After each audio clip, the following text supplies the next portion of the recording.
Hey, Potterheads, and welcome to episode 14 of the Secret Keepers podcast, covering Harry Potter and the Prisoner of Azkaban, chapters 9 and 10. Previously on the Secret Keepers. Sybil Trelawney. And as Ron is reading Harry's cup, Professor Trelawney takes it and reads that Harry has the Grim, which is a death omen, making this the third time that Harry has seen it. They then head to Transfiguration class with McGonagall, and she's teaching them about Animagi. And Who?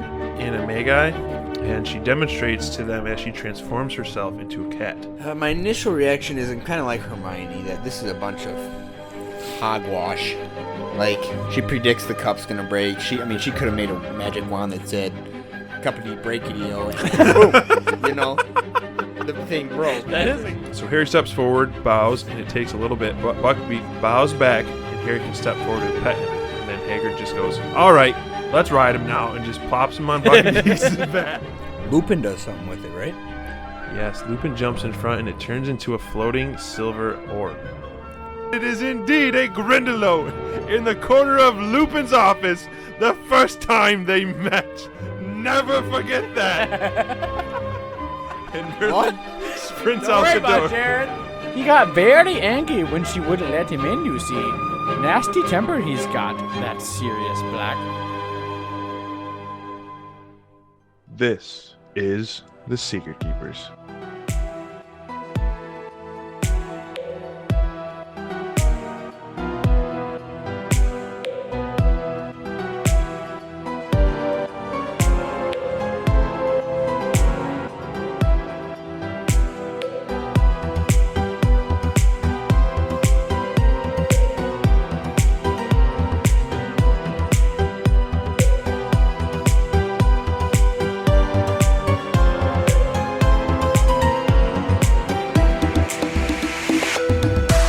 What is up, everybody? Welcome back to the next episode in our podcast here.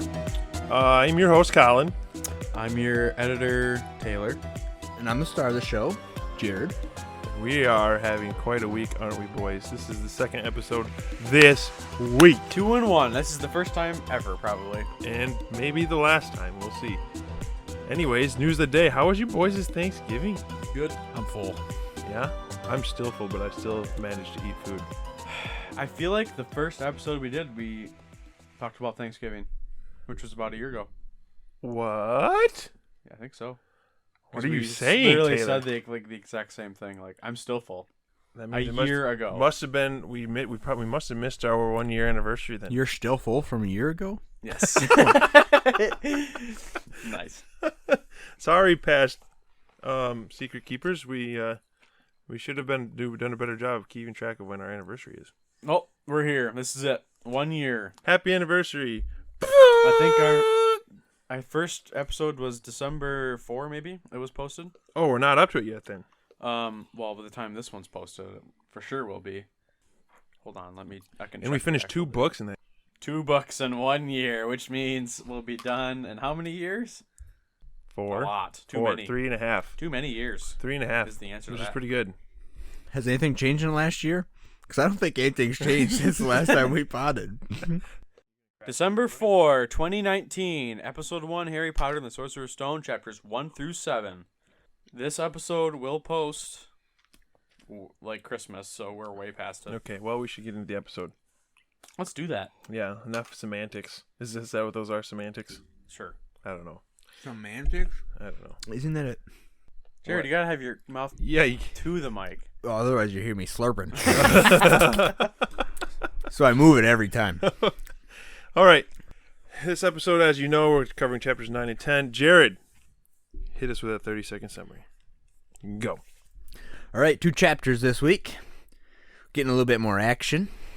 Chapter 9, Harry falls off his broomstick after he sees the Grim and Dementors, and this results in him losing his first Quidditch match, which is clearly important in this book. Chapter 10, Harry gets a map from Fred and George, by which he knows the secret passageways at Hogwarts, and gets to Hogsmeade, where he learns more about Sirius Black from some teachers. Okay, thank you, Jared. It's very well Jared, said. you're getting really good at that. You are. And It's only took you 1 year. So let's jump into it. Chapter 9, Grim Defeat. So we last left off on quite a cliffhanger with Sirius Black trying to get into the Gryffindor common room. So we started off and Dumbledore takes all the students in the whole school and they're going to have a big slumber party in the Great Hall to protect all of them. And he leaves the prefects in charge, which aren't even graduated students, against a criminal who escaped an inescapable prison. Leave minors in charge. Seems like a really good judgment. Because at this point, he's probably still in the school. Right, that's what they think. Well, I mean, could be. Dumbledore says later that he doesn't suspect he would have stuck around, but...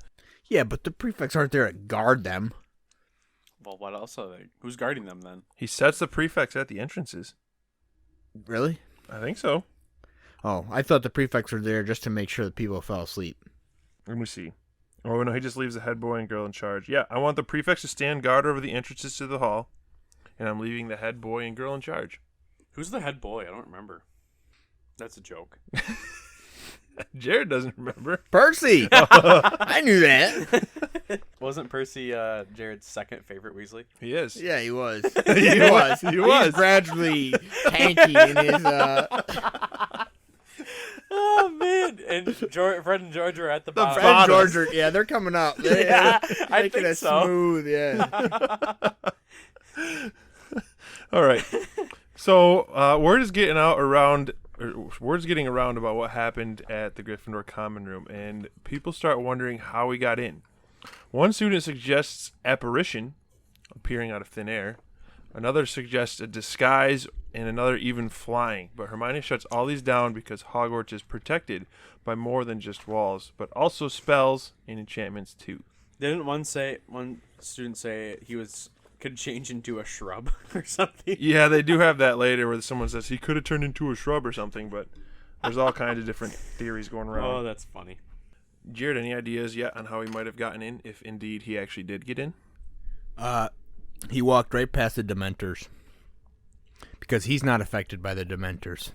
Per prison. So Dementors have no power over him.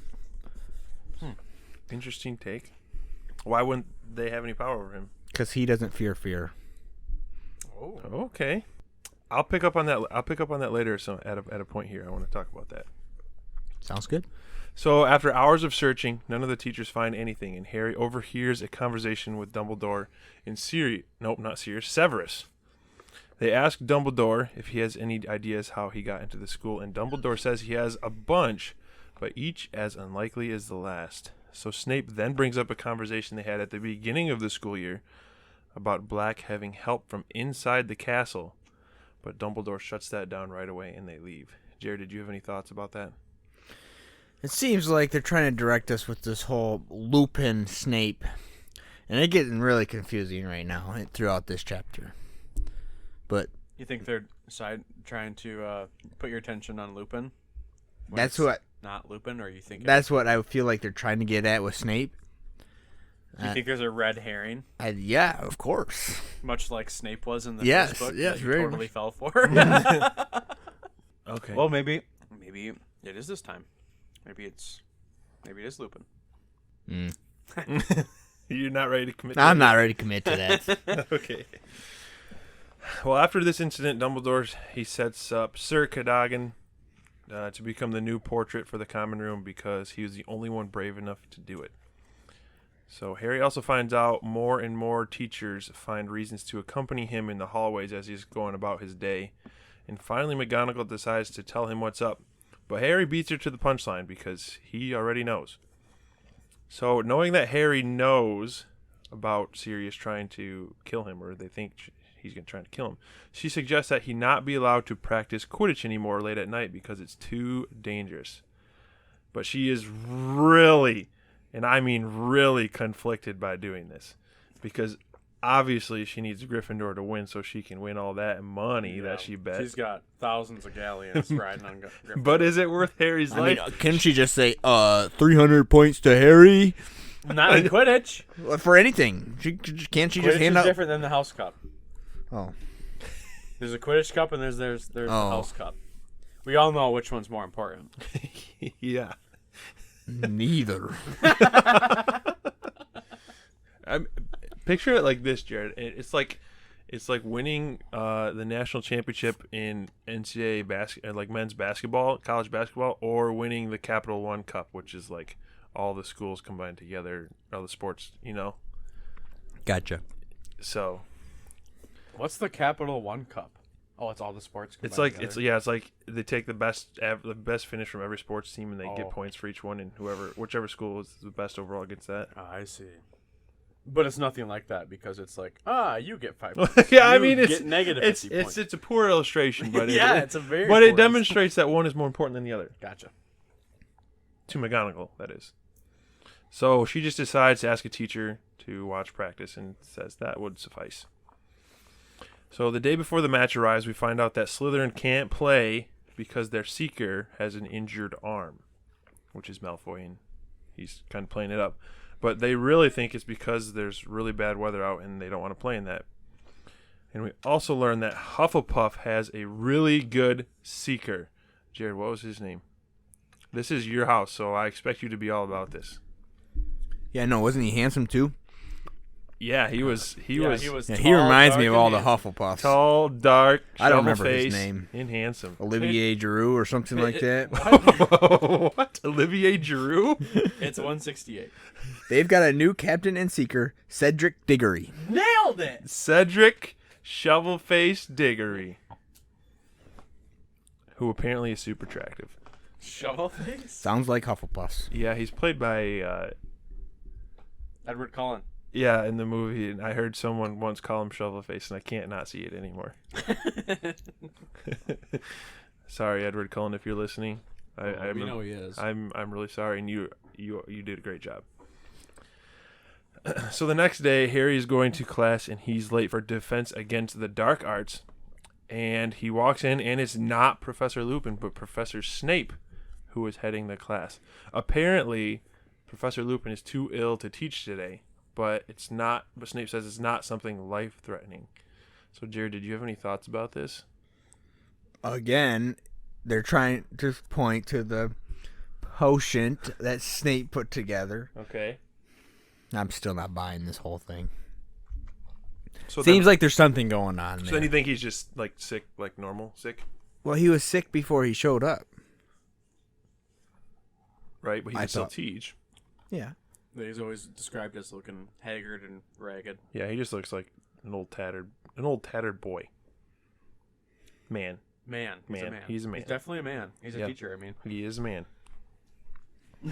So Snape then tells them to turn to page 394. 394. And he begins teaching a lesson on werewolves.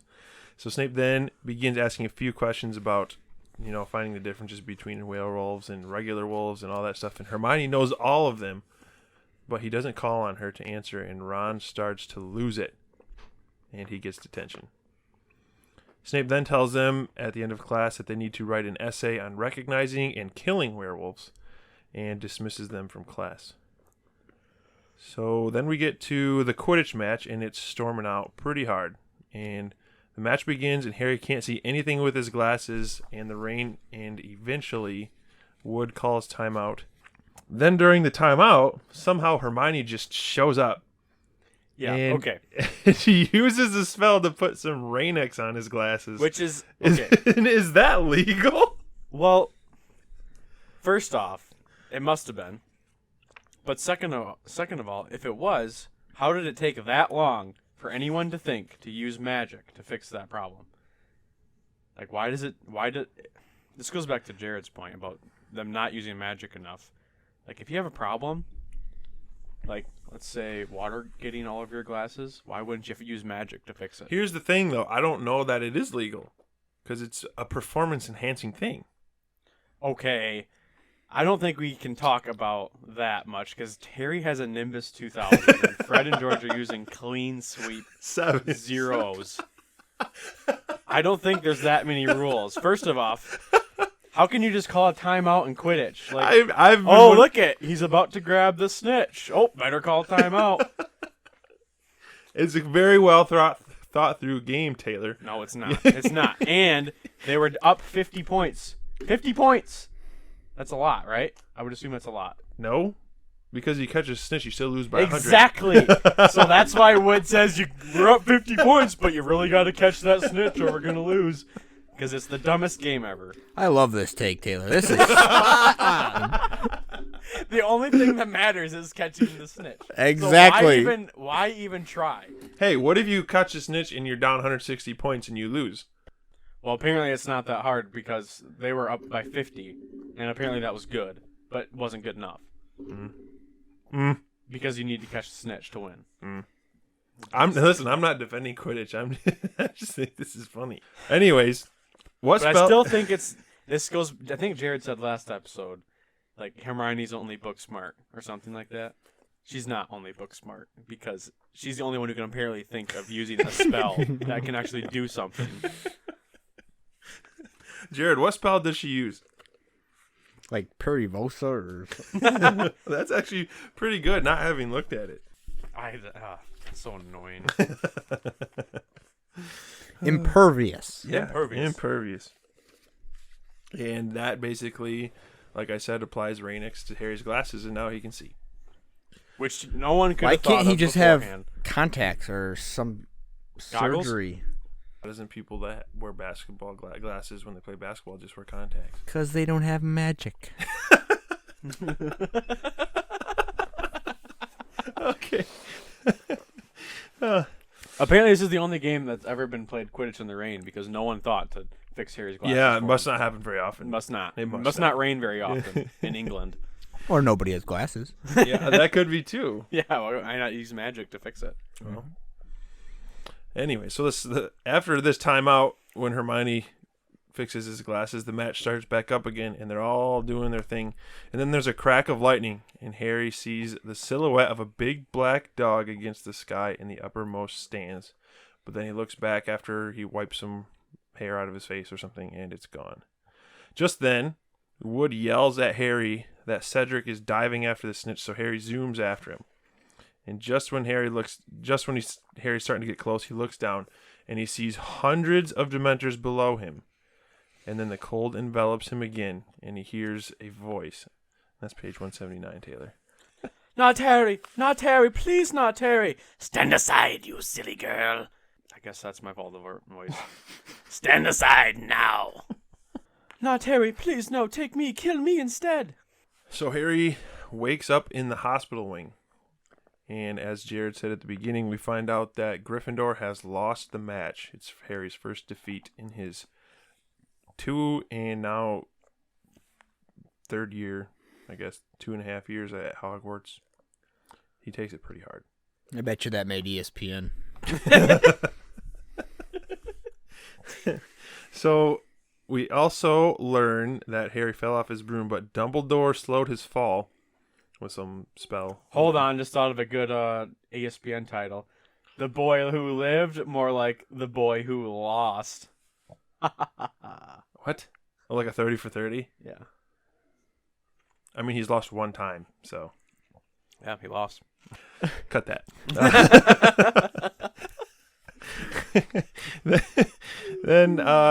So Dumbledore slowed his fall and then got super angry at the Dementors, shot some silver stuff at them, and they all went away.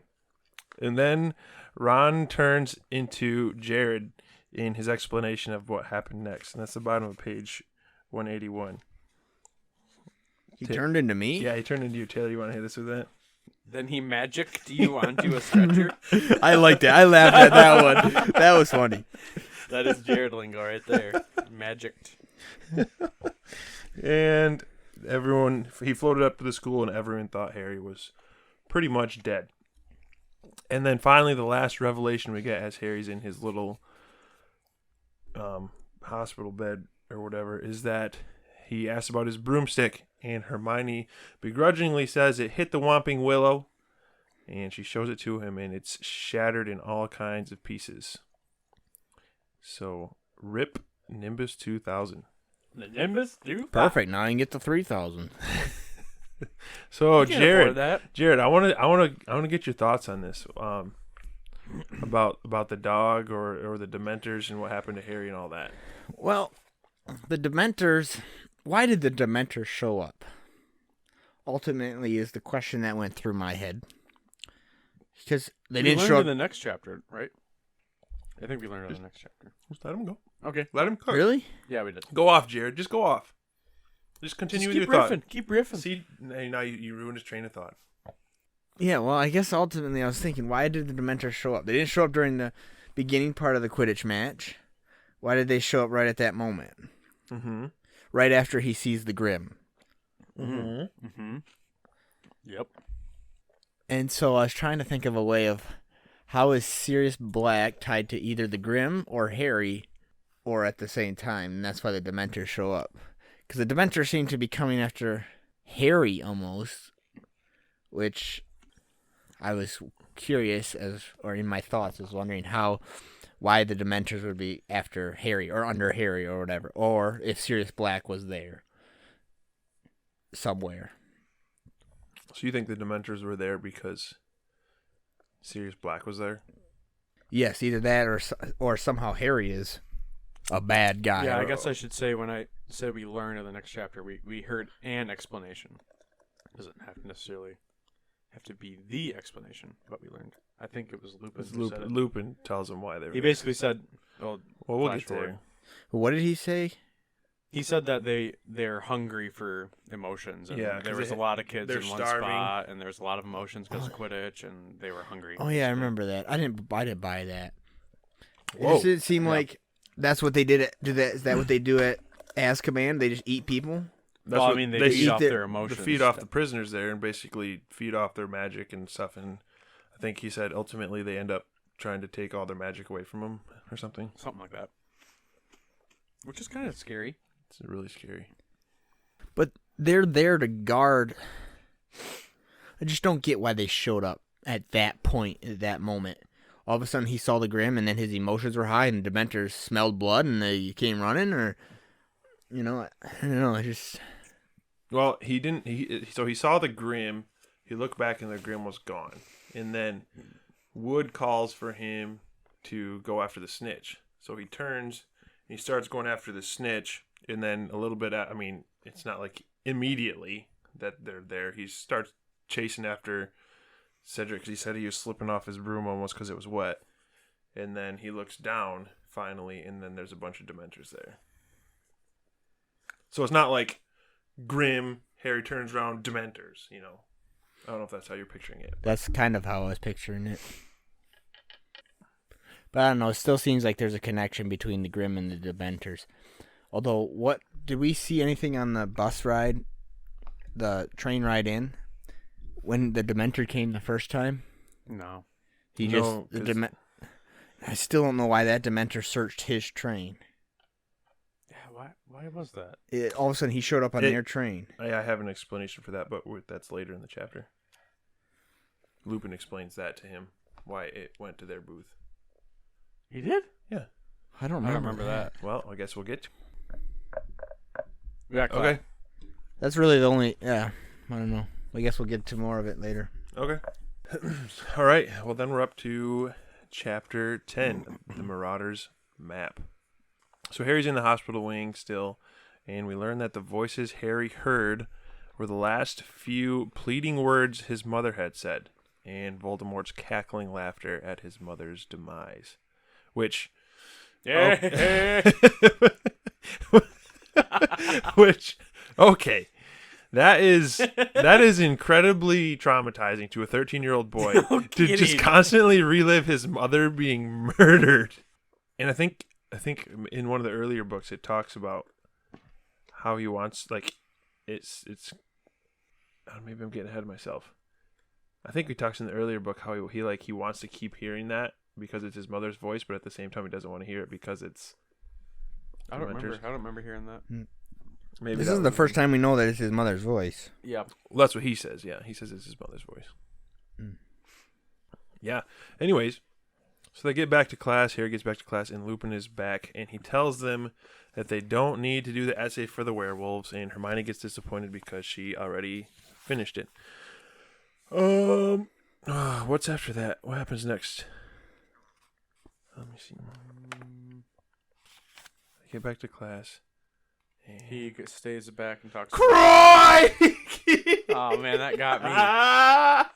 That got me. Too. Welcome to Merlin Irwin's Magical Creatures podcast within a podcast. Today it appears we're looking at Hinky Punks. These magical creatures are particularly tricky beasts that have a translucent and cloudy form which gives the impression that they are comprised entirely of wispy white smoke. This is such a lame creature. It's a 4X creature. These are well known for luring travelers off their paths to dangerous bogs or swamps, and they can propel fireballs from their lamps. Wow. Which is about it. In general, they can be handled pretty easily by performing the wand lighting charm duo onto the Hinky Punk in question until it solidifies. What? Like Lumos? What? Like Lumos? I don't know. Okay. Well, you wrote this. You should know. I just looked up what it was in the book. Oh. That's all for now, though, so enjoy the class. Bye, Merlin. Thanks. That was a good one. That was a good one, Merlin. So they have class, and it's pretty good. And then after class, Lupin wants to talk to Harry. So he tells them. So during their conversation, he tells them it's impossible to repair the broom that Harry lost to the Whomping Willow, and then also that the Dementors affect Harry the most because he has the most terrors in his past. Ah, yes. Which is why it came to his train. Or his booth on the train, because Harry has... And that's why they came to him in Quidditch, probably. Probably in Quidditch, too, because he has the most traumatic past of anybody and the worst memories to feed off of that. So how are they supposed to guard anything? How does a Dementor guard something? I don't know. That's a good question. They just... If Harry has more fears than Sirius Black, then they're going to go after Harry and not Sirius Black, which is pointless. But they want... There's some they have some sort of thoughts, because it always talks about how mad they are that Dumbledore won't let them on the grounds or something. Yeah. So they are able to like think and process, so they do know that they need to catch. See, I think, but I think the thing is that the Dementors didn't like they didn't just stop at Harry's booth on the train. Like they went past everybody's booth. It just affected him the most because of his past. Whereas it didn't affect others as much because they had much happier pasts or something, you know? Mm-hmm. But Lupin gives a pretty good description of a Dementor and how it works on page 187. Dementors are among the foulest creatures that walk this earth. They infest the darkest, filthiest places. They glory in decay and despair. They drain peace, hope, and happiness out of the air around them. Even Muggles feel their presence, though they can't see them. Get too near a Dementor, and every good feeling, every happy memory will be sucked out of you. If it can, the Dementor will feed on you long enough to reduce you to something like itself, soulless and evil. You will be left with nothing but the worst experiences of your life. And the worst that happened to you, Harry, is enough to make anyone fall off their broom. You have nothing to feel ashamed of. Yeah. Yeah, he then tells them that the Dementors were getting hungry, and all the excitement around the Quidditch match must have been irresistible to them. Also, why does Harry give all his information to Lupin, but then he gets to Dumbledore and McGonagall, and he clams right up. He don't say one word. That's a very. And I don't trust Lupin yet, and he is opening right up. That's an interesting thing, because, well, I guess everyone has like their favorite teachers and stuff, and if like this to me this book has a very like quick overview of the classes Lupin teaches, but like I mean this has been like what, a whole semester, and he's almost, yeah, and like Dumbledore doesn't teach any classes, so you have no communication with Dumbledore, and McGonagall, as she can be kind of a strict professor and maybe less open to opening up to, unless you're Hermione or something, but so right. I can get on board with where Lupin might be like his favorite teacher at this point, so he could do it. But I would agree with you. You're just opening up to. But then again, I mean, wouldn't you do it? You're supposed to be able to trust your teachers, right? Sure, but not if you're Harry Potter. You don't trust nobody. Especially when the past 2 defense against the dark arts teachers tried to kill you, pretty much. Yeah, that's true. But yeah, Harry. But Lupin seems safe. There's nothing scary about him. Sure. Right. So yeah, Lupin tells Harry that Dementors are supposed to drain wizards of their power if they're around them long enough, and he said that Black must have found a way to defend himself against them. So Harry then asks him if he can teach him to defend himself against them, and Lupin agrees to do this at a future date. So I think next we get to Christmas time, right?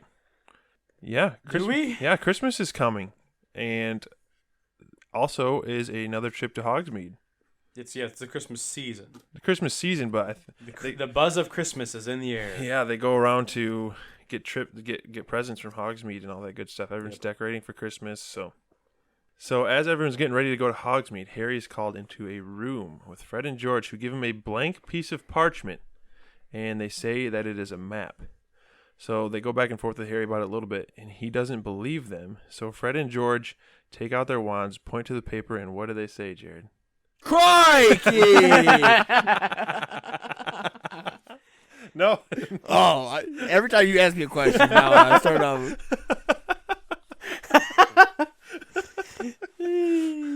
What do they say? What page? Oh, you know! How did you not get this? It's on page 192, like kind of. Oh, yeah. I solemnly swear that I am up to no good. Huh. Oh, where have you heard that before? Yeah, I don't remember. I don't know. Yeah, so they say that, and then the following words appear on the paper. Messrs. Mooney, Wormtail, Padfoot, and Prongs, purveyors of aids to magical mischief makers, are so proud to present the Marauder's map. What is Messers? Isn't it plural form of misters, kind of? But no, it's misters, but tied with like messing around. Yeah, it's like Misters. Is it? Is it a British thing? It's French. French. Monsieurs? That's not what it says. I know, but it's Mister. It's Mister is what it is. So yeah, then a map shows up. And Jared, what does this map do? Like, how does it work? It's like shows you the secret passageways, and it shows where people are relative to certain locations on this map and what they're doing, right? Yeah, I mean, it's a map of Hogwarts and all the places that these people that made the map had been, and so it's like a live map that shows everybody's current location, and yeah, like you said, It's like Snap Map. Yeah, Snapchat Matt, Matt, whatever it's called. It's like Snapchat map, if that's still a thing in the future when all you other people are listening to this. Yeah. So pretty And not to be trusted. You don't think you wouldn't trust this map? No, No? Why not? absolutely not. Why? Why not? Because if they can see anybody else's location, everybody else can see your location as well. Who? No, this is a piece of paper. It's not a phone. It pretty much is. How does it know where Dumbledore is? I don't know how. It's magic. Okay, and just by magic, that another person can have a piece of paper that does the exact same thing. Yeah, like there could be two maps. Sure. So why would you? So if there's two of the same map, why would you not trust this map just because there's another one? Because now his name's on the map. It wasn't before? Nope. Yes, it was. Everybody's name's on the map, whether they have used it or not. Everybody in the I think school. something's up with the map. Is what you're saying. Yeah, I think it's like your device, your location. Well, yeah, that's the point of it. That's the point. It's a So map that you that can shows that you people's can get it. location. So Fred and George have been using it to get around school without being caught because they can see if someone's coming. And how come nobody else uses the map to see where they are? Because There's they one don't map. have the map. There's one map. Because Fred and George have the map and they don't give it up. And Dumbledore doesn't have this map. Nope. And Dumbledore doesn't know about this map. Nope. Well, we don't know if he knows about it or not. It but was made by these fellows named what's the Mooney, names? Wormtail, Padfoot, and Prongs. The magical mischief makers, Yeah. purveyors of aid to magical mischief. And so what Fred and George, they take it out, they say, solemnly swear I'm up to no good. the map shows up on this paper, and then when they're done, they say mischief managed, and everything in the map disappears, and it's just a blank piece of paper again. Okay. I don't trust it. That's okay. fair. Okay. That is fair. That is fair. Yep. We find out Hermione doesn't later either, right? Right. So okay, now I gotta find where we are. Oh yes. So Fred and George tell Harry about the secret passages to Hogsmeade. He says 4 of them. There's 7 in total, I think. Filch knows about 4 of them, 3 of which he doesn't know about. 1 is caved in, 1 is under the Whomping Willow, and then 1 goes into the basement of Honeyduke's cellar or something. Mm-hmm. And then they tell Harry once he's done using it, like we mentioned before, he must say mischief managed, and it will turn back to a blank piece of paper. So Harry immediately takes advantage of this map and uses a secret passage to get to the cellar at Hogsmeade. And then he surprises Ron and Hermione. So he tells them about the map, and Hermione gets worried about it because Sirius Black could be using the secret passages to get into the school. And Harry explains that 1 is collapsed, as Fred and George said. 1 has the Whomping Willow on it, so you can't get in that one. And then 1 goes to Honeyduke's. But if he went to that one, he would be heard, or he would be seen or found. So he doesn't think he's using that. So Hermione then can't dispute this anymore, and they go on their way. Jerry, what did you think about that possibility that he's using these secret tunnels to get into Hogwarts? I don't think he needs a secret tunnel. So you think he literally could just walk right past the Dementors? Yep. What about being seen by, like, anybody? Invisibility cloak. Oh, okay. So you think Sirius Black has an invisibility cloak and can just walk? But, Well, he has something, I think. I mean... But what about at the beginning of the school year, Dumbledore said that they can sense people even under invisibility cloaks? Oh, yeah, he did. Yeah, say but who cares about the Dementors? What? I don't think Sirius Black is concerned with the Dementors at all. Just because he has some sort of magic He has that can do. above Dementor power. Whoa. He doesn't. You're saying this because of what we learned later that he wasn't affected by it? Right. Yeah. Okay. Right. He's not affected there. He's not going to be affected here. You think it's like a high level power that only some people know then? Sure, him and Harry. And maybe... Yeah. Harry, why Harry, what? Harry has every power that ever existed. Harry, what? Harry gets affected He's by a the Dumbledores. 13-year-old boy. Like worse than everybody. He can't even figure out how to make his glasses repel water. That's right. He has no powers. He's got those secret, like, inner powers that... No, that is... That's what? Off of what basis are you saying that? My He's brain. just a boy. He's an ordinary boy. So okay. So you say Sirius Black has his power and Harry has his power, but we know that Dementors really get to Harry. So Harry obviously doesn't have that power. You see, I keep wanting to say that their Dementors aren't what's getting to Harry. It's something else that the Dementors might be after. So the Dementors don't do anything to Harry. They obviously do something. because I mean- he has like a out of body experience when they come, flashbacks and stuff. So something's happening from the Dementors to Harry. But we're talking about Sirius Black, so I don't know. I'd have to give that more thought. Or read more, I guess. Okay. So, yeah, let's see here. Oh, yes. So now we get to the 3 broomsticks. And they go to the 3 broomsticks to get a butterbeer. And they sit down, and then a bunch of important people walk in. We have McGonagall, Flitwick, Hagrid, and Cornelius Fudge. And they're here to tell us... and Rose Murda. Yeah, she serves Madame Rose Merida, who Ron has a huge crush on. Yeah. Or not huge crush. He blushes when he says her name. Was she in the same class as Sirius, or this same age as Sirius? Did she say? I don't know. It made it when I was listening to it. It made it seem like She was in. I think she was in or around school. She was when they were basically the convenient person who would ask the question, didn't know enough, so that she Yeah, would all ask right, the question. okay, yeah, so so- she would find out more, so that Harry would find out more. Yeah. Yeah. That's okay. what she was. So they begin their discussion, and we find out a lot, and I mean a lot of stuff. So we find out that Sirius Black and James Potter were best friends at Hogwarts, and that Sirius was his best man at his wedding and was named Harry's godfather. And yet, he was the one that turned the Potters over to Voldemort. We also learned that the Potters were trying to hide from Voldemort because he was after them, so Dumbledore used a Fidelius charm to hide the Potters. Which is what, Jerry? Yeah, how does a Fidelius charm work? Oof. Something like...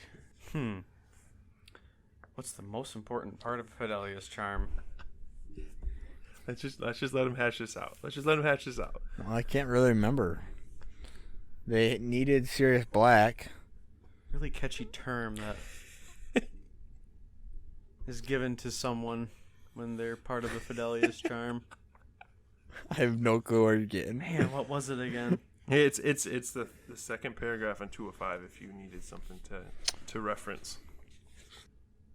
You should read it. Read that paragraph. Oh, a secret keeper? Oh, what? Wow. Yeah. I knew that. The funny thing was, I read that, and I was like, which book has that in it? Like, where did I hear that term before?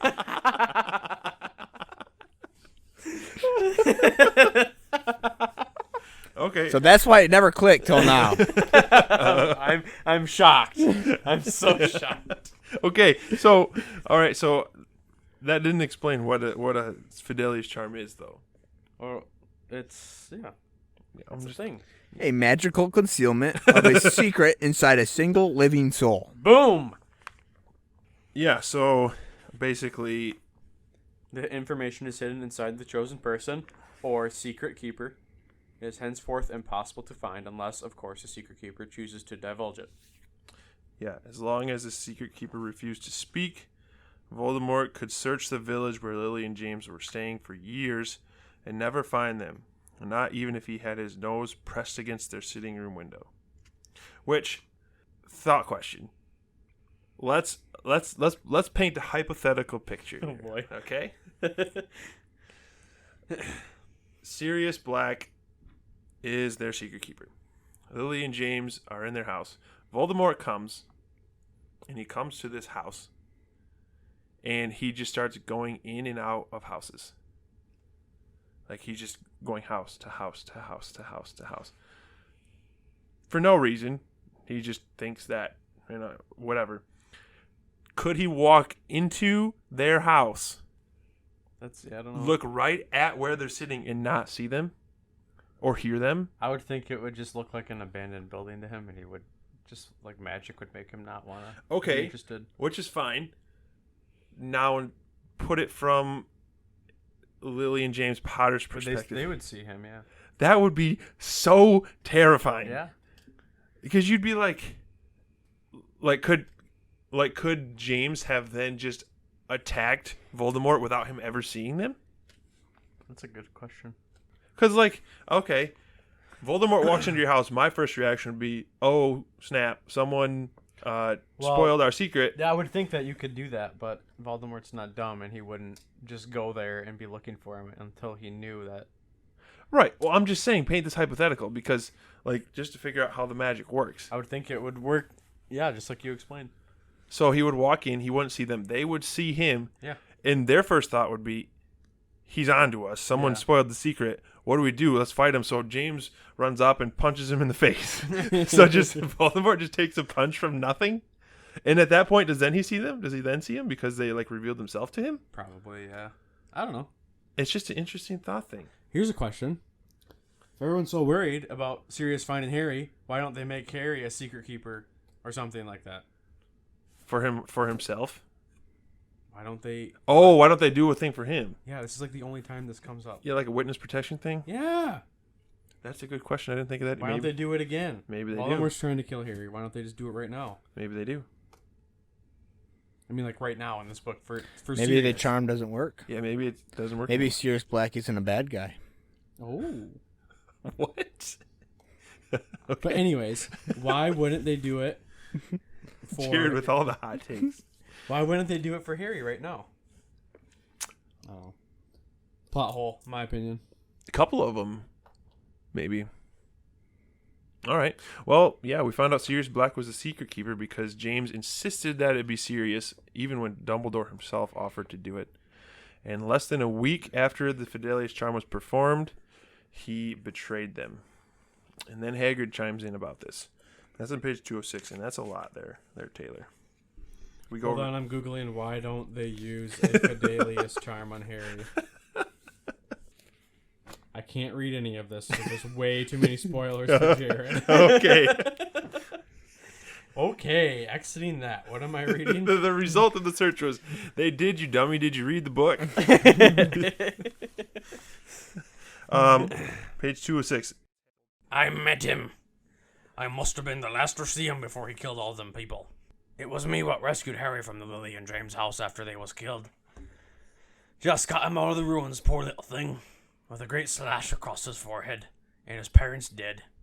And Sirius Black turns up on that flying motorbike he used to ride. Never occurred to me what he was doing there. I didn't know he'd been Lily and James' secret keeper. Thought he just heard the news, oh you know who's attack, and come to see what he could do. White and shaken he was, and you know what I did? I comforted the murdering traitor!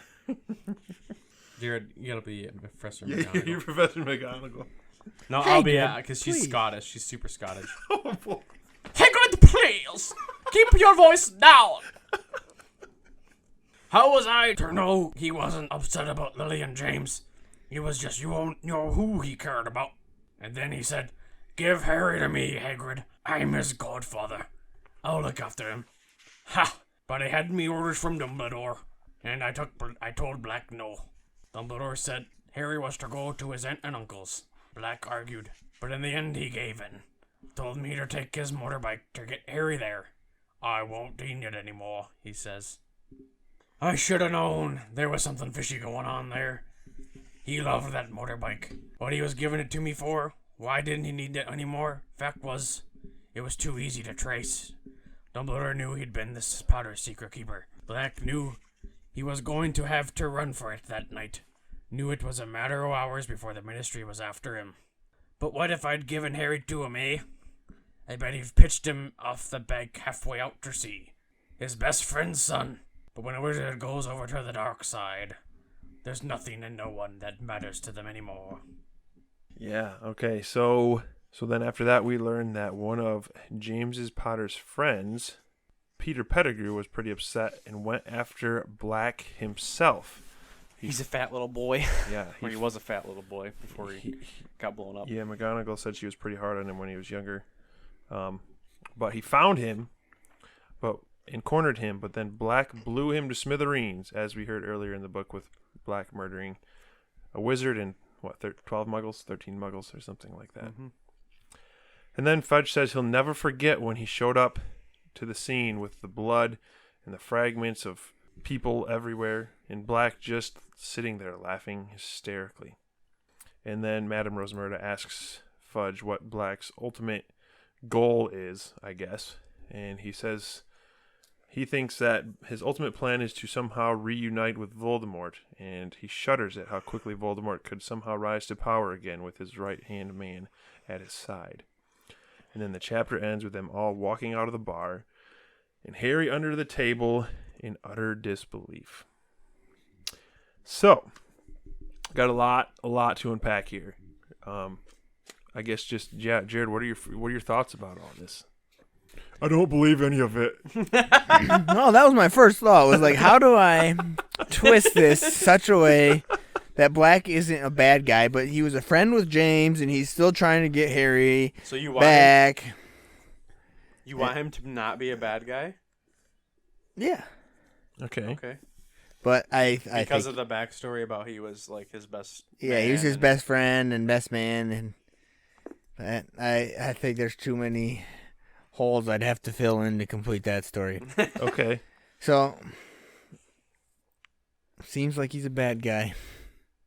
And that he's out to kill Harry because Voldemort can't kill Harry. And so once Black kills Harry, then they can reunite with Voldemort, and then the world will end. Basically. That's the goal. So what What do you think could or would have caused Black to turn to the dark side, as they say? Yeah, that's kind of the question that I was wrestling with, was why he would have been a bad or a good guy. Power?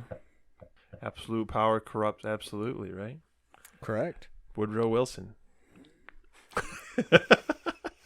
Just be like Taylor, just throwing up presidents' names with quotes. Woodrow Wilson. Okay, so you believe the story then?